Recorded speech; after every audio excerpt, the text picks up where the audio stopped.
sometimes the very habits that helped us rise become the invisible walls that stop us from growing. Welcome back to Beyond the Battlefield. Today, we explore a powerful leadership question through the wisdom of the Bhagavad Gita. What happens when the identity that made you successful is no longer enough for the role you are being called into? In the Bhagavad Gita, Arjuna stands on the battlefield, not only facing war outside, but a deeper conflict within. He is being asked to move beyond who he has been into who he must become. And this is exactly where modern leaders struggle too. They get promoted because they are excellent problem solvers, experts, executors, achievers. But at the next level, leadership asks for something different: strategic thinking, comfort with ambiguity, emotional steadiness, and the courage to let go of old patterns. To explore this, we are joined by Dr. Janet Polach, executive coach, leadership development expert, author of The Strategic Leader's Mindset, and founder of In the Lead. Janet helps leaders move from tactical execution to strategic leadership with confidence, clarity, and long-term vision. And today, we ask, when success becomes identity, how does a leader evolve without losing themselves? Janet, welcome to Beyond the Battlefield. Thanks for joining us today. So on Beyond the Battlefield, we often explore how growth is not just about gaining more power or responsibility. It is also about letting go of old identities. And we have seen that multiple times. A lot of leaders follow some pattern about their decision making. And that's why we say that we follow a lot of old identities. In Bhagavad Gita, the book we are talking about, Arjuna, who was a warrior, struggled because he was trying to hold onto an older identity while being called into a larger role. So his older identity was kind of a warrior, but when he got into a battlefield, all of a sudden start becoming a wise person and start giving a lot of logical reasons why he should not fight. When you work with a lot of senior leaders, they are rising into bigger position inside the organization. So why it is so difficult for leader to let go of those older habits, behavior that once made them successful? Yeah. Well, Ankur, it's a great question. I think it's probably one of the most challenging ones leaders face as they arise in organizations. And thank you so much for having me join you for this very, very important conversation. I think fundamentally the answer to your question is that we get good at certain things. That gets us promoted. And then often we're expected by the organization to do and think in different ways, and yet we got promoted for doing a certain set of behaviors. And so it's easy to hold on to those old behaviors, that old involvement, that old way of thinking. And if we don't do it deliberately, if we don't say, now that I am an executive vice president, I have to think about things differently, we will go back to our same old habits. Okay. So, one of the interesting thing in Gita that is Krishna constantly try to move Arjun from narrow situation thinking into wider perspective. So what people have, like you said, that people have been successful and been rewarded for some behavior, and then they attach them as their own identity. They do not realize that when situation outside changes, you have to change your behavior. You have to change your thought process, right? So the situation we had talked about, from moving someone from situational thinking into a wider perspective, which is very similar shift from tactical leadership to a strategic leadership. It is. Right? So what actually changes in the mind of a leader when they move from executing tasks to thinking strategically about system, people, and long-term consequences? Yeah. Well, I'm so glad we're having this conversation, Ankur, because that's what I wrote my whole book about, the strategic leader's mindset. It's really about how do you move beyond the tactical day-to-day in the weeds. And I talk to organizations all over the world about this challenge. So I think the first strategy is to recognize that thinking at the executive level is different than thinking at the frontline manager level. And then you have to ask yourself, so in what ways do I need to change? In my book, I outline 7 different strategic mindsets that need to evolve.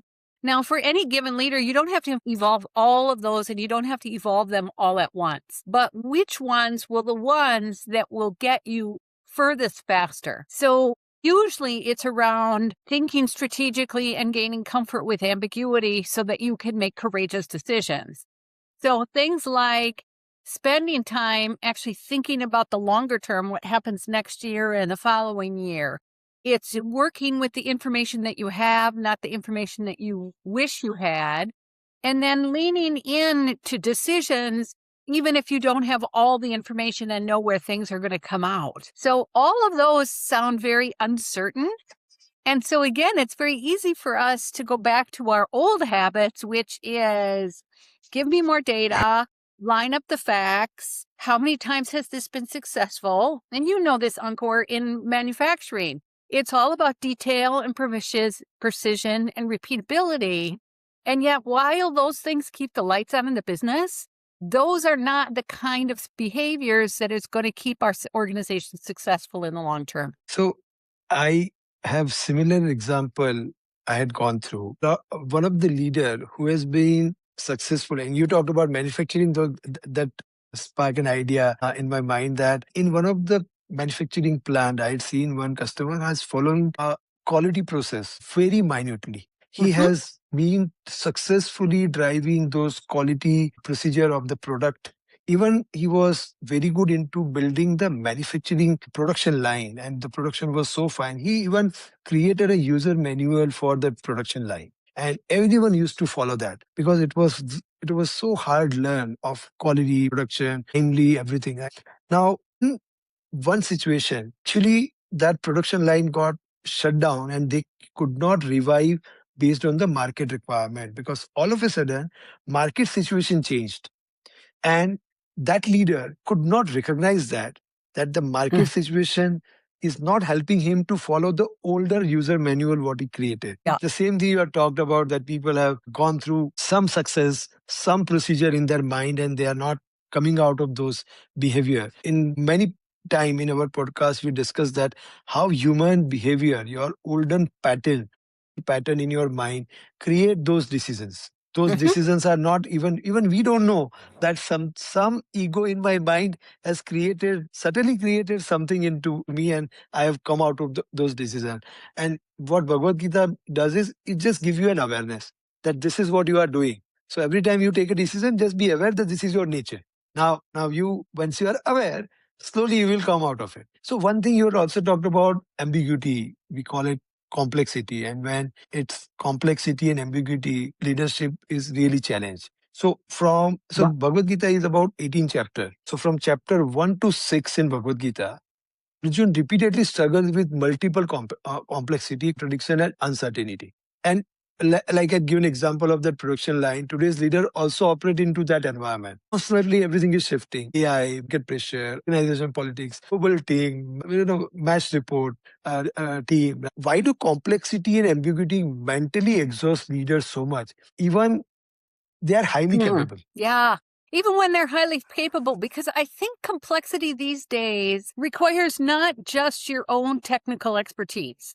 So maybe you're on a manufacturing line and your technical expertise is around quality production, repeatable, 100% perfect every single time. And now you need to scale that production up because the market is demanding more from your product. It's a great problem to have. And yet what that expert in quality production needs to do then is think beyond just their here and now. Think about, what is marketing and what is the messaging on this product and the demand?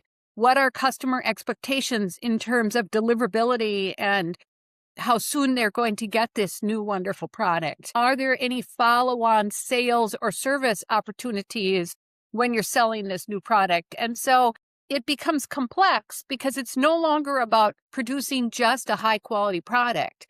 It's making sure that high quality product fits in the customer's ecosystem and it can thrive there as well. And I think what happens so often is because, again, back to our great quality engineer, he was raised on precision and doing step by step by step and looking for variances and so forth. And then suddenly now he needs to think about marketing and customer experience and add-on services. And I think we don't often um, give ourselves the ability to ask someone else for help or to ask for other insights or perspectives. I think because we've been successful, we think we have to do it ourselves again and again and again. And with complexity, with ambiguity, that just isn't the case. The more people that are involved, to a point, I think the better solution we get. Yeah, and that's a teamwork. When someone is attached to his expertise, he many time we also ignore a lot of people around us who has much better perspective of for the solution of the problem what we are looking at, but we ignore. And there are multiple examples into production, manufacturing, even in personal life we had seen that. So one more thing which we discussed a lot about: attachment to outcome, attachment to your self image, attachments to a validation, which actually situation have a leaders because of their expertise and their competence. Like many leaders become deeply attached of being an expert, the problem solver, the smartest person in the room. So how does that attachment to competence eventually limit strategic leadership? What is that holding them to grow Yeah. further? Well, like you just said, some of our identity. I'm a great systems engineer. I'm a great process and quality engineer. And people come to me to ask me questions and I solve difficult problems. And now suddenly I'm at the director of operations or the vice president of operations. And so it's not just about throughput, but it's about all these other kind of things. And so that core capability of ours maybe get challenged, or we discover that only half of that expertise is no longer needed and all these other slices of expertise is needed, but we don't necessarily possess all of that expertise. And so I think people have to have a willingness, a humbleness to be able to say, I don't know all the answers now. Who can I tap in to help me? I think being a great strategic leader is really about tapping into all of your resources. Yes, your mind and your know-how and your technical expertise is one of those resources, but so is the customer's feedback and the marketing perspective and distribution and all those other pieces that create a fabulous customer experience. So we call it surrender. So Mhm. So not surrender in terms of literally surrender, but surrendering your ego, surrendering Mhm. what I am to a higher truth or someone who is, and we believe and we create a lot of scenario, and there are a lot of verses explain that how everyone is equal in this world and everyone has the right to be successful, right? And Okay. when you say that I don't know this, I need to take help from some expert. For example, I am a CEO, I have a very good idea, but I need to have a CTO as well who can own that tech into my organization. If I will start Yeah. doing everything myself, I will collapse. It's not going to Yep. grow always, right? So, and when this ambiguity, complexity, and then multiple people around you, right?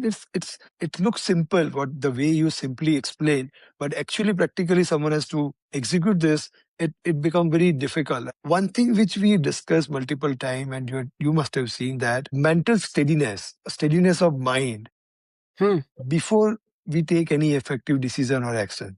So today Mhm. leaders are overwhelmed with constant decision, input, Mhm. reaction, a lot of things comes around. So from your experience, what really destroyed clarity into leadership?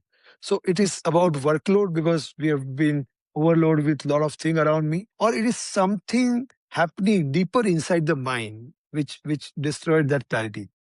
Yeah. Ankur, I think it's both. It's funny you should say busyness. I do an executive talk called Busy is the New Broken, reclaiming your time, focus, and your trust.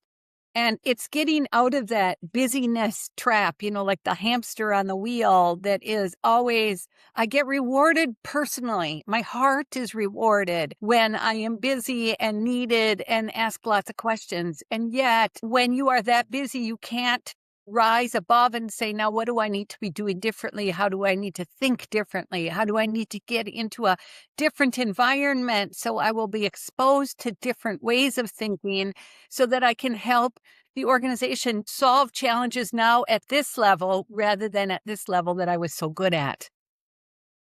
You're right. So busyness is not action. Mm-hmm. We talk a lot of thing about action, what real action is. So what Krishna says into Bhagavad Gita, that no one is idle any point of time. If I'm sitting and relaxing, I'm into action. Mm-hmm. So a lot of time people feel that I'm busy from morning to evening. Mm-hmm. I'm very active. It's not active. And we also talk about not being successful. Are we really meaningful? Meaningful for the customer, meaningful Yeah. for my company. Being successful always is not meaningful. And I can give a very simple example. A thief is successful by doing a theft. Is he meaningful? It's also a success. It's also Yes. a success. Good example. But it's not meaningful. So in an early chapter of Bhagavad Gita, Arjun keeps trying to mentally control outcome before taking any action. So he Mm-hmm. himself decide and keep on. And our mind plays very beautiful game. If something you don't like, he will create a reason why you don't like, and something you like, even though you don't need, he will create a reason why you want to buy this. Mm-hmm. Every year new iPhone comes up, and your mind will give a n number of reasons why you should buy this. Even though you don't need, you will upgrade it, right? So in a modern leadership, and leaders often do something very similar. And I just want to understand that why do leaders struggle so much with uncertainty, lack of control, especially as their responsibility keep on increasing. It's Yeah. about how mind plays those games and make them, even the skillful person start doing this. I think fundamentally we're all worried about failing. And how do we prevent ourselves from failing? Well, we keep doing the same things that got us successful. And so when we move to senior levels of the organization, we are being asked to do new and different things that may not necessarily feel comfortable. Now, some of us are very, very excited about doing new and different things, but that's only about 10 or 15% of the population. Most of us like to do what we've done before and that it's comfortable. And so I think the pressure at the top of the organization is for success. Leaders may talk about, we're going to recognize mistakes and they're going to be valued and so forth. But losing a big customer is losing a big customer, and it has an impact not just on the dollars coming in, but on some of the livelihoods of your employees. And so we work in high stakes environments where nearly every decision matters. And so I think when that is the case, leaders are trying to drive out risk and being more careful in each of their decisions, prolonging decisions and maybe losing opportunities because of that prolonged decision making. And I've seen that, delaying decision has become kind of a leadership skill. They call it a skill but delaying decision doesn't come like that. The leaders doesn't know that something inside is asking him to do that, which is there again, coming back to your strategic idea of old habits, old pattern created for years. I was talking to someone that we do a lot of retreat, a lot of outbound learning of new things. When we are there, we realize that, oh, these are the new techniques I should follow in my daily life when I go back to my office.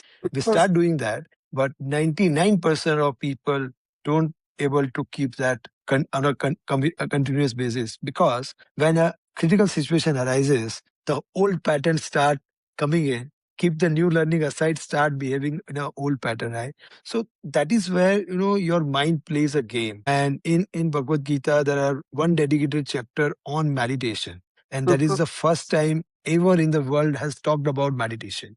And then there are multiple methodology came in over there also. It was 6 chapter, and I keep on telling people that why it is not first, because you need to calm down. And the first 5 chapter open up those blind spot, those egos, those things inside you, which realize you what you are, and then you calm down. You can't calm down when your mind is noisy. And That's where the self-mastery, the learning of self-mastery comes up to lead your own mind before try leading others. So after working with a lot of executive across industries, across countries, how much leadership effectiveness ultimately comes down to inner discipline rather than just external skills. Well, it takes both, and I don't know that there's a good answer for how much of what. What we haven't talked about, Ankur, yet in all of this is the ability to create new neural pathways, to create new ways of thinking. And so I think to your question about, is it skills or is it mindsets? It's some of both, but it starts with that awareness and willingness of I'm going to try new things. I'm going to develop new ways of thinking. I'm going to target what that thinking looks like. What are the habits to do that? And then I'm going to practice them and reinforce them. And I think in this busyness that we've been talking about, leaders get promoted to the next level and they think they just have to get more things done.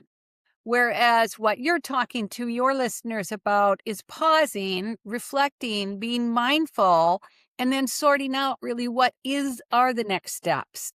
Who needs to be involved? Which tasks are most critical? Because we can't do all the tasks all the time.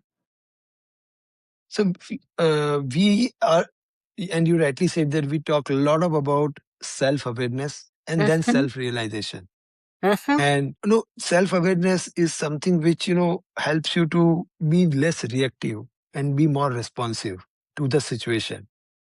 And one of the things which we also talk about, and you touched it somewhere, but I just want to elaborate that point, that discrimination is something which only human can do. And I'll give an example that any animals, their mind is pre-programmed. They can't discriminate. If I have anger, if animal has an anger, he will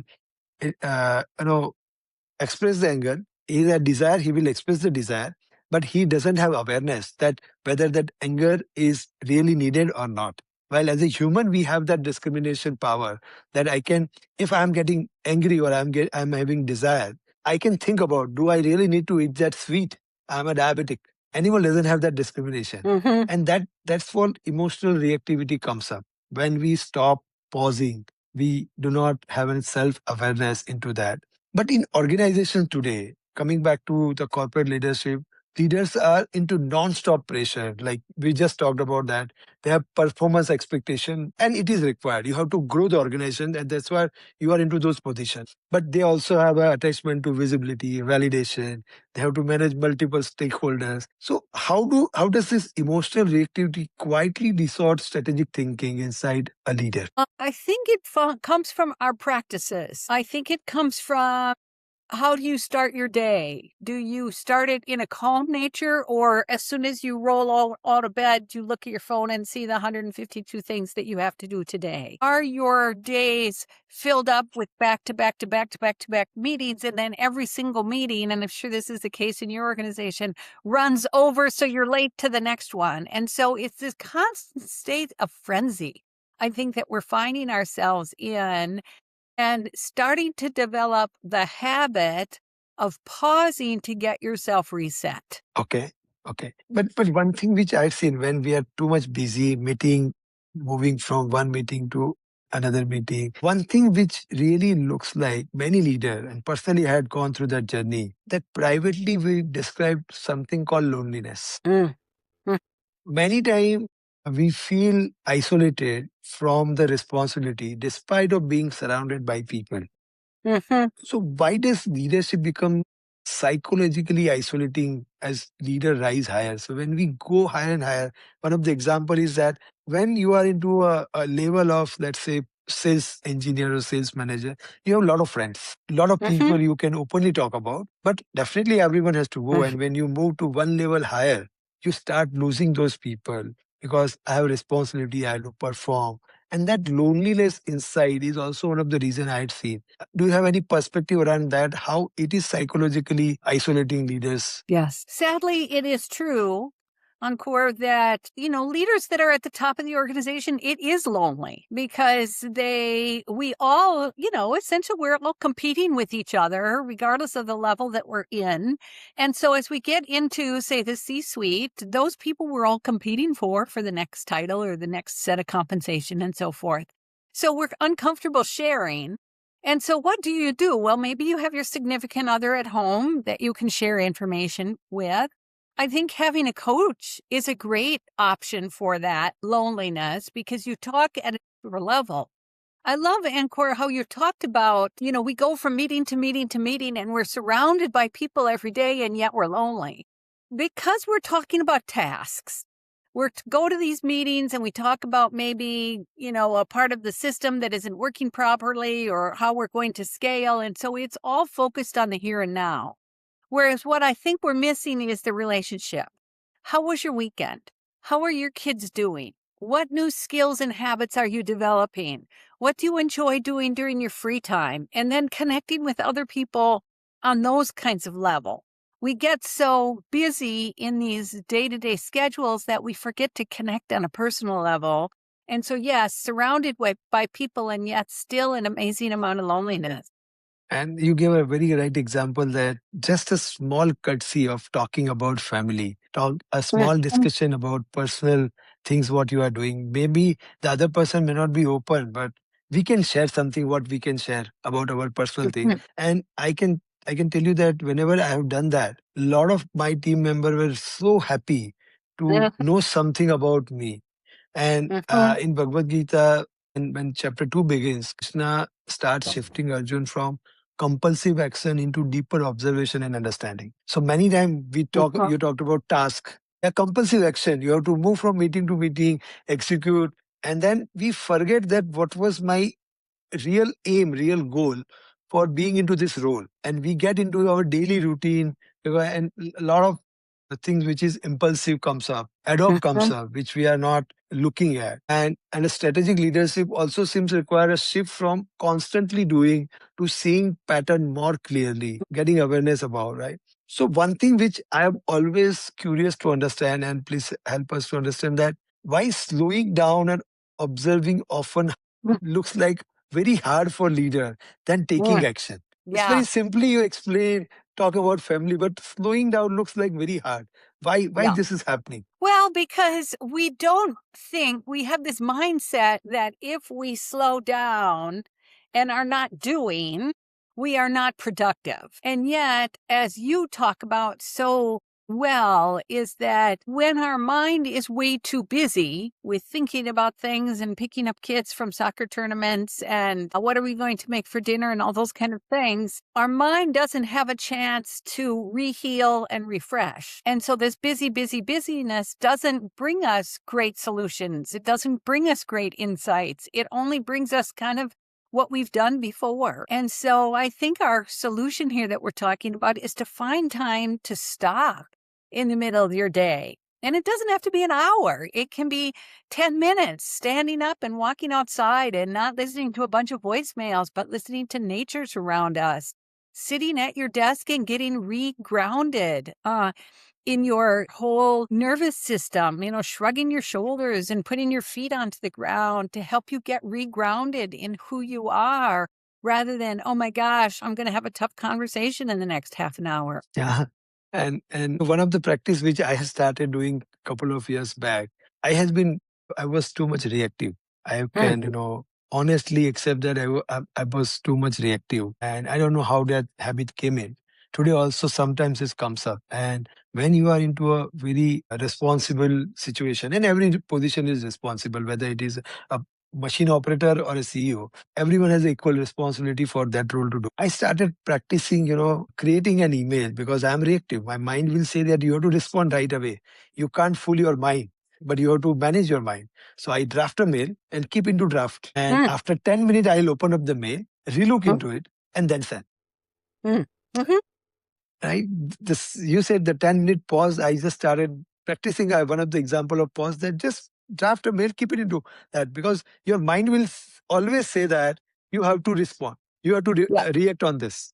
Yeah. And the more you respond, the more everybody else is responding. And so we've created this false sense of urgency when in reality, most of the things that we do today, day to day, just aren't that urgent.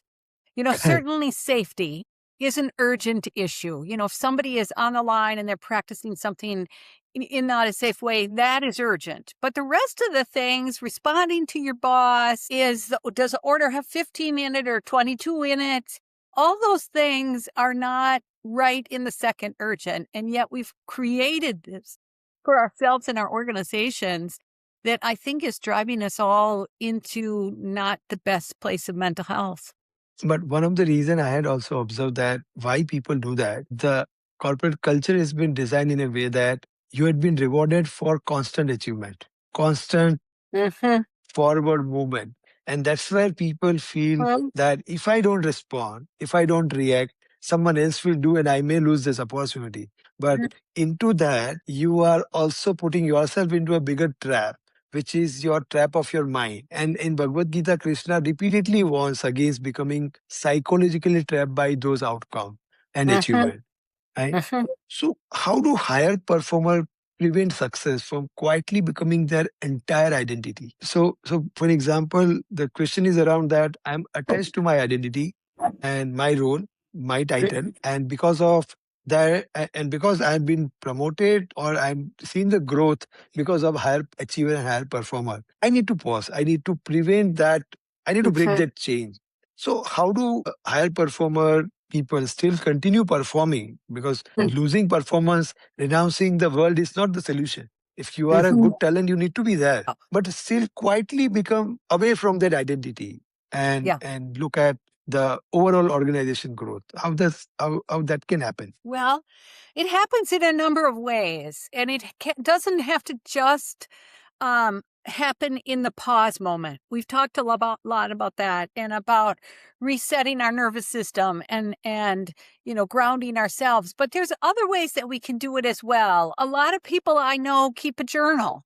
And so creating entries throughout the day about how am I feeling? What am I thinking about? What am I worried about? I think taking time to stand up from your desk and be out in nature for at least a few minutes. Now, I know some of us work in 25-story buildings. I used to when I lived in Shanghai. And so that was 35-minute process just to get down the elevator and back up to my office. And so we maybe can't do that every hour, but we can do that a couple of times of the day. I'm reaching for something at my desk. What I also do is I do it in artwork. I create collages that have some of my goals on it. This particular one is about making more connections, connecting people to people and actually having a conversation with them, a cup of coffee with people that I don't necessarily know, like we're doing today. And seeing what happens to that and what new relationships and connections come from those new relationships. So I think it's important to remember that it isn't just mindfulness. It's not just sitting and getting reoriented in the moment, but it is building some of these refreshing practices into our day-to-day and into our week-to-week. It's really right, but it is very difficult to break those patterns. Another example I have, whatever you see in a physical form, I was double the size a couple of years back. Okay. Never had a habit of healthy habits of eating, exercise, anything. Then I started adopting those habits slowly. But today as well, many times it's my morning routine to go at gym and have at least 45 minutes of workout. Many times I wake up and my mind says today I won't go. I don't want to exercise. That's a pattern where we start getting into trap of that previous habit. Right? So what I do now, one of the technique which I follow is that I tell my mind that, okay, we will not do exercise today, but we'll go to gym and move around and come back. And I literally do that. I go to gym. I will just gossip around with some of the friends for 10-15 minutes. Will not do anything and come back. The reason I do is that I need to keep my mind satisfied that we have not done a workout today. Yeah. But I also need to give him a habit that we'll have to go to gym every day. The way you treat your child that, okay, you have not done the homework, don't worry, you go to school, play and come back. But you have to go to school. Yes, exactly. And that's such a great, perfect example of what habits are like. Working out, losing weight like you've done is such a great example of it. Is we think, okay, I'm going to go to the gym 5 days a week. Well, no, I'm going to go to the gym tomorrow and then the next day and the next day. And whether I have to, I love what you said, whether I work out or not is a secondhand thing. At least I've made the trip and I'm there. Yeah. And I would imagine most days, once you get there, you've put on your gym clothes, you've arranged your schedule so you don't have to be back to your schedule immediately. You're there and you say, oh, I might as well do 15 minutes on the treadmill, or I might lift some weights while I'm here. And so I think when starting the new habits, it's what is that very first step? And then how do I reward myself after I take that first step? And for many people, the reason is gym is too far. For me, it's in my condo. It's 2-minute walk. Yep. I get up on the bed and within 15 minutes, I can be in the gym. But still my mind says that I don't want to do workout today. Now, the last thing which I want to understand, and when I was going through a lot of your blogs, your podcasts, your TEDx speech, you speak a lot about developing strategic leaders rather than just operational leaders. Yes. Okay. So what separates a leader who simply manage execution from a leader who can truly hold vision, complexity, and long-term direction? Yes. Well, first, it's the will that we want to spend more time at the strategic level rather than the operational level. And it's not for everyone, because the strategic level is filled with ambiguity and complexity, and we have to make courageous decisions. And some of them just don't want to do that. I think, though, the strategic level is a lot about thinking longer term, what might be and what's possible, not about chasing after every single idea, but thinking about those ideas, quantifying which ones are possible, and then going after a few that are most promising. So when we get into a strategic mindset, we're thinking not only just about our organization, but connecting our organization in the industry, being a leader in your industry by speaking at conferences. It's being a member of your community so that you know how your organization is perceived in the greater community. And so it's literally moving outward into the world, whereas execution management is a lot more about inward into the world and inside your organization. That's a very good insight you talked about operational leader versus a strategic leader. And in my leadership journey, my work journey, job journey, I had seen that how strategic thinking helped us. But I don't say that. And in Gita, we say that every existence in this world has a meaning. So operational leaders are needed to execute something, and strategic leaders are also needed to take the things or organization for a longer vision. And one thing which I'm going to carry forward is you talked about the role of a person, and I can relate now with the last point you said, that operational leader and strategic leader. And we always say that you can't ask fish to climb a tree. Fish will be Fish has to swim, and if you put into water, fish will perform much better than even lion and cheetah or any other thing. And the same way, lion can't fly. So, and both have that existence, but many times we mix all of those role into us because we are looking only growth of individual rather than looking at what I can contribute as an individual. So Janet, thanks a lot. Thanks a lot for joining us today on Beyond the Battlefield.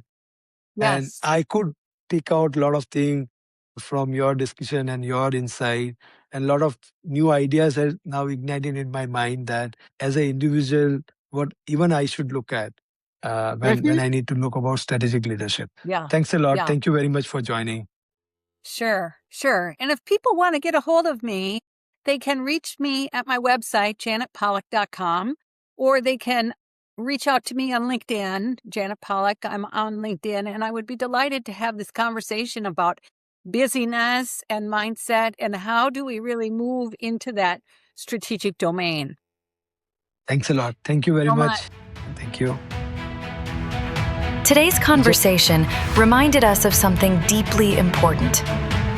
Leadership growth is not only about learning new skills, it is also about unlearning old identities. Sometimes the greatest obstacle in leadership is not the market, not competition, not even uncertainty. It is our attachment to the version of ourselves that once made us successful. And the Bhagavad Gita continues to remind us that clarity does not come from reacting faster. It comes from becoming more aware.